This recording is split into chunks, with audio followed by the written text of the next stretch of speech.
Hello കൂട്ടുകാരെ, നിങ്ങൾക്കറിയാം ഇന്നലെ വെളുപ്പിന് 5:30 വന്ന് ഞാൻ കിടന്നത്. പക്ഷേ ഞാൻ 7:30 എണീറ്റിട്ടുണ്ട്. കാരണം നമ്മുടെ വണ്ടിയുടെ ഫ്രണ്ടിൽ വേറൊരു വണ്ടി കിടക്കണ്ടായിരുന്നു. അത് മാറ്റേണ്ടതായിട്ടുള്ളതുകൊണ്ട് നേരത്തെ എണീക്കേണ്ടി വന്നു. അങ്ങനെ ഉറക്കവും പോയി.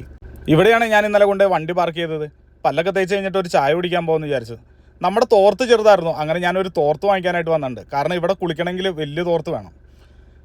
ഇവിടെ പണ്ടത്തെ ബസ് ടിക്കറ്റ് പോലെ നിരത്തി വെച്ചേക്കണത് ഓരോ കൂപ്പണുകളാണ്. ഇവിടെ ചായ കുടിക്കണതിന് ഒരു കൂപ്പൺ, ദോശ ഇടണതിന് ഒരു കൂപ്പൺ, പൊറോട്ടയ്ക്ക് ഒരു കൂപ്പൺ, അങ്ങനെയാണ്.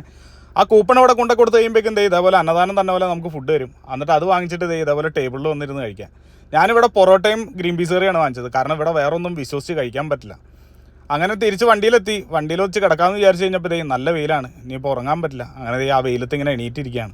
ഏകദേശം 3 മണിയായി. അപ്പോൾ ഞാൻ പോയി കുളിച്ചിട്ട് വരാമെന്ന് വിചാരിച്ചു. കാരണം സ്വാമിമാർ വരാൻ ടൈമായുണ്ട്. അങ്ങനെ നമ്മുടെ വണ്ടി കഴുകണ ബക്കറ്റ് കൊടുത്തുകൊണ്ട് ഞാൻ കുളിക്കാൻ പോവാണ്.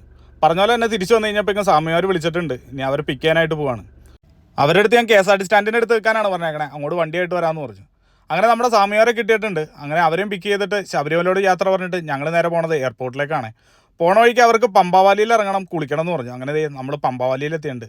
ആ ഗ്യാപ്പിൽ പോയി ഞാനൊരു ചായ കുടിച്ചു. കാരണം ഉച്ചയ്ക്ക് ഫുഡൊന്നും കഴിച്ചിട്ടുണ്ടായില്ല. 8 മണിയായപ്പോഴേക്കും പെരുമ്പാവൂരെത്തി. അങ്ങനെ അവർക്ക് വിശക്കണം എന്ന് പറഞ്ഞു. ഇനിയിപ്പോൾ നല്ലൊരു വെജിറ്റേറിയൻ ഹോട്ടൽ കണ്ടിട്ട് നിർത്തി കൊടുക്കണം. അങ്ങനെ ആനന്ദഭവനിലാണ് വണ്ടി കൊണ്ട് നിർത്തിയത്. ശബരിമല സീസൺ ആയതുകൊണ്ട് തന്നെ എല്ലാ വെജിറ്റേറിയൻ ഹോട്ടലിലും നല്ല തിരക്കുണ്ട് കേട്ടോ. അങ്ങനെ സ്വാമിമാരെ ഞാൻ എയർപോർട്ടിലാക്കിയിട്ട് ഞാൻ നേരെ വീട്ടിലേക്ക് പോവാണ്. അങ്ങനെ 10:30 ആയപ്പോഴേക്കും വീടെത്തി. നല്ല ക്ഷീണമുണ്ട്. ഇനിയിപ്പോൾ കിടക്കാൻ നോക്കട്ടെ. കാരണം നാളെ നമുക്ക് ട്രിപ്പുള്ളതാണ്. അപ്പോൾ ബാക്കി വിശേഷങ്ങളായിട്ട് നാളെ കാണാം.